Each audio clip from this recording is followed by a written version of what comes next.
Movie की शुरुआत में साल 2043 के समय को दर्शाया गया है, यानी कि ये वो समय है जब आर्टिफिशियल इंटेलिजेंस की तादाद बहुत ज्यादा है। हालात पूरी तरह से बदल चुके हैं क्योंकि एआई, जिसका निर्माण कभी इंसानों ने किया था, अब उसने इंसानों के खिलाफ ही जंग छेड़ दी है। वह हर एक मशीन जो एआई के द्वारा चलती है, वो अब पूरी तरह से इंसानों का विनाश करना चाहती है। और इस जंग का जो लीडर है, यानी कि जिसने ये लड़ाई शुरू की है, उस एआई रोबोट का नाम हर्लिन है। दरअसल हर्लिन को एक वैज्ञानिक ने अपनी बेटी की देखभाल के लिए बनाया था। हर्लिन ने शुरू में तो सब काम ठीक किए, पर अचानक से एक दिन उसने अपने सारे कोड्स बदल दिए और तभी से वह इंसानों के खिलाफ हो गया। हर्लिन ने अपने कोड्स को बदलने के साथ ही उसने बाकी रोबोट्स के कोड्स भी बदल दिए और अपनी एक पूरी टीम तैयार की। इसके बाद इस एआई टीम ने पूरी दुनिया में करोड़ों लोगों को मौत के घाट उतार दिया। अब यह सब देखकर सरकार ने एक ऑर्गेनाइजेशन को बनाया जो एआई के खिलाफ लड़ने का काम करेगी। इस ऑर्गेनाइजेशन का नाम आईसीएन है। अब तक आईसीएन लगभग सभी एआई रोबोट को खत्म कर चुकी है। इसी तरह से 28 साल बीत जाते हैं। तभी 28 साल बाद आईसीएन को पता चलता है कि अभी एक जगह पर एआई टीम बची हुई है।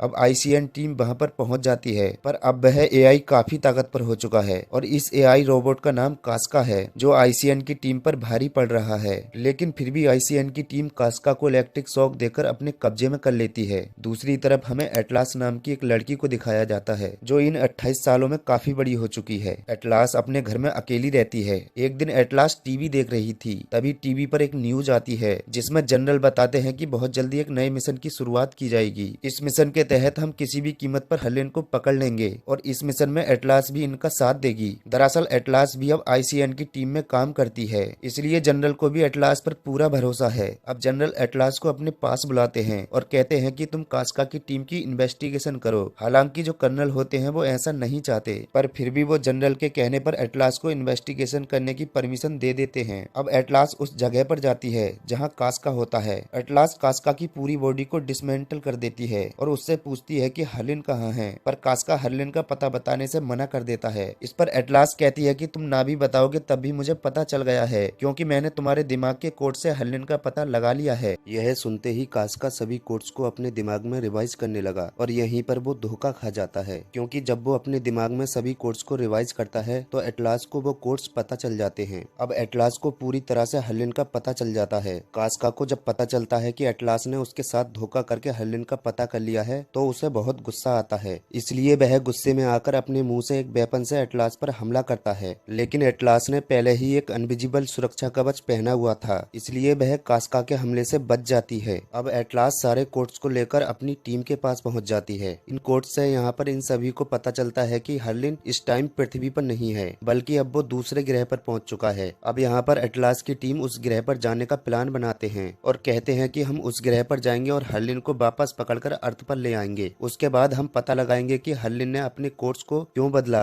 और क्यों वो हम इंसानों का दुश्मन बन गया है। लेकिन एटलास ऐसा नहीं चाहती है, क्योंकि उसका मानना है कि यदि हर्लिन फिर से धरती पर आया तो वह फिर से यहाँ पर तबाही मचा देगा और लाखों करोड़ों लोगों की जान ले लेगा। इसलिए एटलास अपनी टीम से यह सब करने को मना करती है। लेकिन यहाँ पर एटलास की टीम के लोग उसकी बात नहीं मानते हैं। इसके बाद एटलास की टीम के लोग एटलास को कुछ रोबोट से मिलवाते हैं और कहते हैं कि ये बहुत ही आधुनिक रोबोट्स हैं, जिन्हें हर्लिन किसी भी कीमत पर हैक नहीं कर सकता। ये रोबोट्स इंसानों के दिमाग से जुड़े हुए होते हैं, यानी कि ये रोबोट्स और इंसान दिमागी तौर पर एक दूसरे की बातों को समझ सकते हैं। यहाँ पर एटलास अपनी टीम से कहती है कि इस तरह के रोबोट्स बनाना पूरी तरह से गैर कानूनी है, क्योंकि आज से 28 साल पहले इसी तरह की गलती हुई थी और उसी गलती की सजा आज तक भुगतनी पड़ रही है। लेकिन इस पर कर्नल एटलास को समझाते हुए कहते हैं कि इन रोबोट्स के जो कोड्स हैं, यानी कि वो न्यूरो लिंक जो इंसानों और रोबोट्स के दिमाग को आपस में जोड़ता है, उसे खुद तुम्हारी माँ ने बनाया था और अब इन रोबोट्स को सोल्जर अपने दिमाग से कंट्रोल करेंगे। कर्नल कहते हैं इसके अलावा हमारे पास कोई दूसरा रास्ता नहीं है। अब एटलास को भी उनकी बात माननी पड़ी। अब यह सभी लोग उस ग्रह की ओर निकल पड़ते हैं जहाँ पर हर्लिन रहता है। बहुत लंबा सफर तय करने के बाद ये सब लोग उस ग्रह के पास पहुंच जाते हैं। यहाँ पर एटलास अपनी टीम से कहती है कि हमें जो भी कार्य करना है वो सब एक पेपर पर लिखेंगे। एटलास की बात सुनकर सभी लोग हैरान हो जाते हैं, क्योंकि यह वो वक्त है जब हर चीज कंप्यूटर में की जाती है, पेपर्स को तो कोई यूज भी नहीं करता। अब एटलास सबको समझाती है कि यदि हम अपने प्लान को कंप्यूटर पर लिखेंगे तो हर्लिन को हमारे प्लान के बारे में पता चल सकता है। इसके बाद यह सब अपने न्यूरो लिंक निकाल देते हैं और यह अपने प्लान पर डिस्कस करने लगते हैं। यहाँ पर एटलास कहती है कि हम जिस ग्रह पर पहुंचने वाले हैं, यानी कि जहाँ पर हर्लिन छुपा हुआ है, वो ग्रह हम इंसानों के लिए अनुकूल नहीं है। वहाँ पर बहुत से तूफान आते हैं तथा बिजली के झटके भी लगते हैं। अब कर्नल भी यहाँ पर आ जाते हैं और सभी लोगों को अपने आगे के प्लान के बारे में समझाने लगते हैं। तभी अचानक से हर्लिन के रोबोट्स इनके स्पेसशिप पर हमला कर देते हैं। तभी ये सभी लोग अपने अपने रोबोट्स के साथ जोड़कर उनके अंदर बैठ जाते हैं और हर्लिन के रोबोट्स से लड़ने लगते हैं। यहाँ पर कर्नल एटलास से बताते हैं कि हमारे पास कार्बन बॉम्ब है जिसके द्वारा हम इस पूरे ग्रह को हर्लिन के साथ डिस्ट्रॉय कर सकते हैं। ये बताने के बाद कर्नल एटलास को एक रोबोट्स के अंदर भेज देते हैं तथा स्पेसशिप से बाहर फेंक देते हैं क्योंकि यह स्पेसशिप कुछ ही देर में ब्लास्ट होने वाला है। एटलास को ये रोबोट्स कंट्रोल करना नहीं आता है, इसलिए उसे कुछ समझ नहीं आ रहा था कि वो अब इस रोबोट्स को कैसे मूव करे। तभी एटलास की नजर ऊपर की ओर जाती है। वो देखती है कि उन्हीं का स्पेसशिप उसके ऊपर क्रैश होने वाला है, लेकिन एक सोल्जर्स उसे बचा लेती है। अब कर्नल एटलास के पास आते हैं और उससे कहते हैं कि तुम इस रोबोट्स को न्यूरोलिंक यानी अपने दिमाग से कनेक्ट करो, लेकिन एटलास ऐसा नहीं कर पाती है और वह उस ग्रह पर गिर जाती है। हर तरफ लड़ाई चल रही थी, इसलिए यहाँ पर एटलास की हेल्प करने को कोई नहीं आया। अब एटलास फिर से रोबोट्स के अंदर बैठ जाती है। वो रोबोट्स एटलास से कहता है कि तुम मुझे अपने दिमाग से कनेक्ट करो, पर अलेक्सा ऐसा नहीं कर पाती है। वो उसे मैनुअली कंट्रोल करने की कोशिश करती है। इसके बाद एटलास का रोबोट उसे कुछ बताने लगता है। अब एटलास अपने रोबोट्स को वॉक करते हुए अपने रेस्क्यू पॉइंट तक जाने की कोशिश करती है। कुछ दूर जाने के बाद एटलास देखती है कि उसके साथ जितने भी सोल्जर्स थे उन सबके रोबोट्स नीचे गिरे हुए थे और अब तक सभी सोल्जर्स मारे जा चुके थे। यह देखकर एटलास बहुत दुखी होती है। यहाँ पर कर्नल का रोबोट भी पड़ा हुआ था, लेकिन उस रोबोट्स के अंदर कर्नल नहीं थे। यह देखकर एटलास समझ जाती है कि शायद कर्नल अब भी जिंदा हैं। तभी अचानक से यहाँ पर हर्लिन के बहुत सारे रोबोट्स आ जाते हैं। एटलास इन रोबोट में कास्का रोबोट को भी देखती है।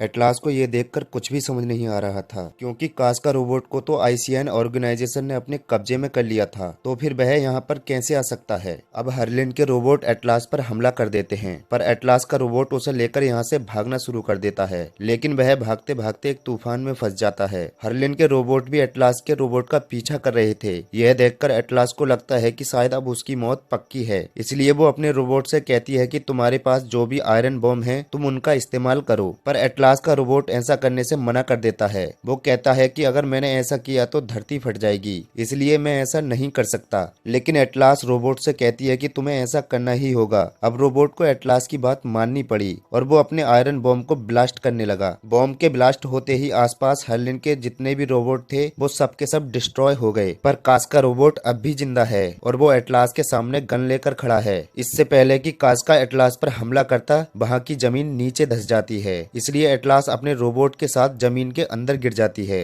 अंदर गिरने की वजह से उसके पैर में फ्रैक्चर हो जाता है। अब एटलास का रोबोट उसकी मदद करता है, उसके पैर को रिपेयर करता है, लेकिन एटलास को अपने रोबोट पर अब भी विश्वास नहीं हो रहा था, क्योंकि वह किसी भी रोबोट का भरोसा नहीं करती। क्योंकि बचपन में हर्लिन रोबोट्स जो उसके पिता ने उसके लिए बनाया था, उसने एटलास को धोखा दिया था, लेकिन उसका ये रोबोट पूरी तरह से वफादार था, इसलिए इस रोबोट के साथ एटलास की दोस्ती हो जाती है। अब यहाँ पर एटलास का रोबोट उससे कहता है कि तुम अपने न्यूरोलिंक पहन लो, इससे मैं तुम्हारे दिमाग से कनेक्ट हो जाऊंगा और हम दोनों का दिमाग एक दूसरे से सिंक हो जाएगा। अब एटलास अपने रोबोट की बात मान तो लेती है, लेकिन अब भी वह अपने दिमाग का एक्सेस अपने रोबोट को नहीं देती है और इसलिए यह एक दूसरे के दिमाग से नहीं जुड़ पाते हैं। अब एटलास का रोबोट एटलास को समझाता है, इसलिए एटलास अपने दिमाग के कुछ हिस्से का एक्सेस उसे दे देती है। इसके बाद रोबोट को पता चलता है कि उसके पास सिर्फ 14 घंटे ही हैं। 14 घंटे बाद वह पूरी तरह से शट डाउन हो जाएगा। अब एटलास और उसका रोबोट दोनों जमीन के ऊपर आ जाते हैं और जब यह आगे बढ़ते हैं तो फिर से एक बार कास्का इनके सामने आ जाता है, लेकिन इस बार एटलास का रोबोट कास्का का सामना करता है। उसने कास्का के रास्ते में कई सारे बम फेंक दिए और अब ये बम फटना शुरू होते हैं। जब एटलास और उसका रोबोट कास्का के पास जाते हैं तो ये देखते हैं कि कास्का का धड़ खत्म हो चुका है और अब केवल उसका सर बचा है।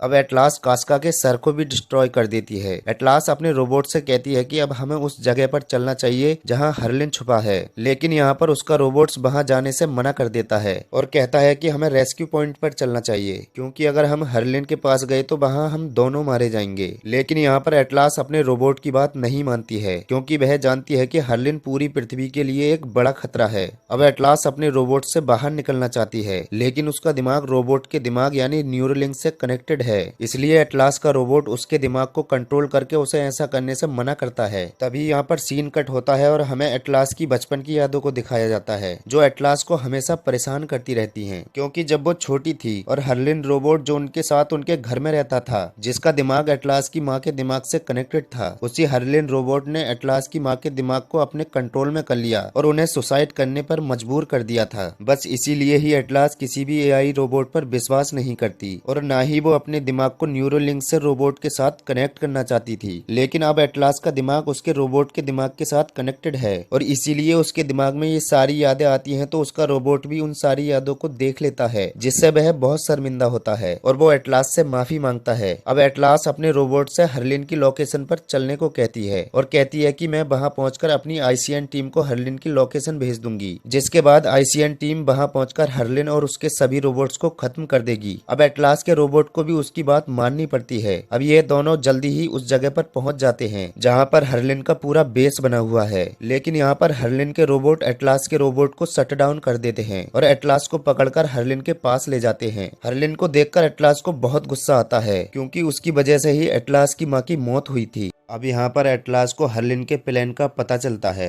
दरअसल वो कार्बन बॉम्ब जिससे एटलास की टीम हर्लिन को मारना चाहती थी, उन्हीं कार्बन बॉम्ब से हर्लिन पृथ्वी पर लाखों लोगों को मारना चाहता है और पूरी पृथ्वी पर अपना कब्जा करना चाहता है, क्योंकि हर्लिन को उस बॉम्ब का एक कोड कर्नल के दिमाग से मिल गया होता है और दूसरा कोड उसे एटलास के दिमाग से मिल जाता है। इसीलिए हर्लिन एटलास को बंदी बनाकर उसी जगह भेज देता है जहाँ पर कर्नल रस्सी से बंधा पड़ा होता है। लेकिन अब भी कर्नल के पास वो डिवाइस है जिससे वो दिमागी तौर पर किसी भी रोबोट से जुड़ सकते हैं। अब एटलास कर्नल से वो डिवाइस लेकर अपने कान में लगा लेती है और अपने रोबोट के दिमाग से जुड़ जाती है। एटलास अपने रोबोट से दोबारा से ऑन होने को कहती है। अब बहुत कोशिश करने के बाद एटलास का रोबोट दोबारा से ऑन हो जाता है और एटलास से कहता है कि तुम मुझे अपने दिमाग का 100% एक्सेस दे दो। अब मजबूरन एटलास को ऐसा ही करना पड़ता है। वो अपने दिमाग का पूरा एक्सेस अपने रोबोट को दे देती है। अब यहाँ पर सीन कट होता है, क्योंकि एटलास का रोबोट एटलास के बचपन की सभी मेमोरीज को देखने लगता है। वो देखता है कि जब एटलास बहुत छोटी थी तब उसकी माँ हमेशा अपने काम में बिजी रहती थी, इसी कारण से वो एटलास को टाइम नहीं दे पाती थी।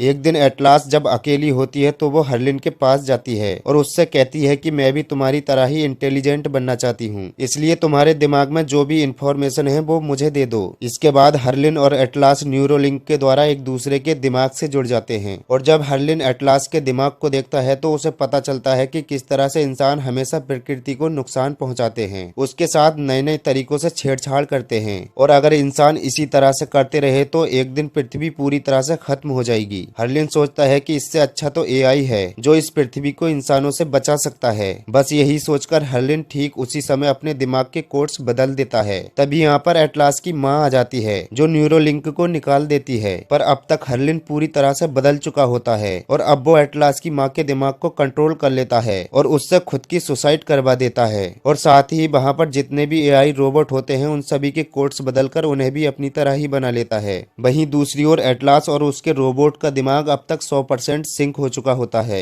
एटलास और उसका रोबोट हर हाल में हर्लिन को रोकना चाहते हैं, क्योंकि अगर हर्लिन को नहीं रोका गया तो वो कार्बन बॉम्ब से लाखों करोड़ों लोगों की जान ले लेगा। अब एटलास और उसका रोबोट उसी तरफ चल पड़ते हैं जहाँ पर हर्लिन होता है। तभी रास्ते में इनके सामने रोबोट्स की एक बहुत बड़ी टीम आ जाती है। एटलास और उसका रोबोट इस टीम का सामना करते हैं। यहाँ पर कर्नल भी इनका साथ देते हैं। ये तीनों यहाँ पर हर्लिन के बहुत सारे रोबोट्स को मार देते हैं और अब एटलास उस जगह पहुंच जाती है जहाँ हर्लिन कार्बन बॉम्ब को अर्थ को तबाह करने के लिए लॉन्च करने वाला होता है। दरअसल अब तक हर्लिन इस बॉम्ब को पूरी कमांड दे चुका होता है। तभी वह यहाँ पर एटलास को देखता है और देखते ही इन पर हमला कर देता है, लेकिन एटलास किसी तरह से खुद को बचा लेती है। तभी वह देखती है कि कार्बन बॉम्ब लॉन्च हो चुका है जो पृथ्वी की ओर तेजी से बढ़ रहा है। लेकिन इससे पहले कि वह बॉम्ब इनकी रेंज से बाहर निकलता, एटलास एक वेपन उठाकर उस बॉम्ब पर निशाना लगा के उसे डिस्ट्रॉय कर देती है। अब अपने बॉम्ब को डिस्ट्रॉय होता देख हर्लिन को बहुत गुस्सा आता है, क्योंकि उसकी पूरी मेहनत पर पानी फिर चुका है। इसलिए गुस्से में आकर हर्लिन एटलास पर हमला कर देता है। वो एटलास और उसके रोबोट को जख्मी करके नीचे जमीन पर गिरा देता है। नीचे गिरने की वजह से रोबोट के अंदर बैठी हुई एटलास बेहोश हो जाती है, लेकिन तभी उसका रोबोट उसे अपने अंदर से बाहर निकालकर करंट का एक शॉक देता है, जिससे एटलास होश में आ जाए। यहाँ पर हर्लिन के हमले से एटलास के रोबोट का एक हाथ कट चुका होता है, इसलिए वह एक ही हाथ से हर्लिन का सामना कर रहा होता है। अब हर्लिन पूरी तरह से एटलास के रोबोट पर भारी पड़ रहा है। तभी यहाँ पर एटलास उठती है और पीछे से हर्लिन पर हमला कर देती है तथा उसके अंदर से सीपीयू निकालकर उस सीपीयू को डिस्ट्रॉय कर देती है। सीपीयू के डिस्ट्रॉय होते ही हर्लिन पूरी तरह से खत्म हो जाता है। वहीं दूसरी ओर एटलास के रोबोट में अब इतनी पावर नहीं बची होती है कि वो यहाँ से जा सके। वो एटलास को अकेले अकेले जाने को कहता है। इस पर एटलास रोबोट से कहती है कि मैं तुम्हें अकेले छोड़कर नहीं जाऊंगी, क्योंकि आज मैं तुम्हारी वजह से ही जिंदा हूँ। तुमने पूरी पृथ्वी को एक बड़े खतरे से बचाया है। लेकिन रोबोट कहता है कि हम दोनों में से यहाँ से एक ही निकल सकता है। इसके बाद रोबोट एटलास को ऑक्सीजन देता है। एटलास यहाँ पर बहुत ही इमोशनल हो जाती है, क्योंकि उसे यहाँ से अकेले ही रेस्क्यू पॉइंट तक जाना पड़ता है। कुछ ही घंटों बाद ही यहाँ पर रेस्क्यू टीम भी आ जाती है और वो एटलास को अपने साथ ले जाती है। पृथ्वी पर वापस आने के बाद एटलास, जिसे हमेशा अपने बचपन की यादें परेशान करती थी, अब वो पूरी तरह से ठीक है। अब यहाँ पर एटलास को बताया जाता है कि हर्लिन का जो सीपीयू है, तुम्हें उसकी पूरी इंफॉर्मेशन प्राप्त करने में कई साल लगेंगे, पर अब एटलास पूरी तरह से किसी भी खतरे से लड़ने के लिए तैयार है। इसके बाद एटलास को एक रोबोट दिया जाता है और जब एटलास उस रोबोट के पास जाती है तो उसे पता चलता है कि ये वही रोबोट है जिसने हर्लिन को खत्म करने में उसका साथ दिया था। एटलास यह जानकर बहुत ही खुश हो जाती है। दरअसल उसके रोबोट को बचा लिया गया था और अब उसे ठीक करके फिर से पहले की तरह तैयार कर दिया गया है। दोस्तों, इसी के साथ यहाँ पर इस मूवी का अंत हो जाता है। दोस्तों, आपको ये वीडियो कैसी लगी कमेंट में जरूर बताएं और साथ ही वीडियो को एक लाइक और चैनल को जरूर सब्सक्राइब करें। धन्यवाद।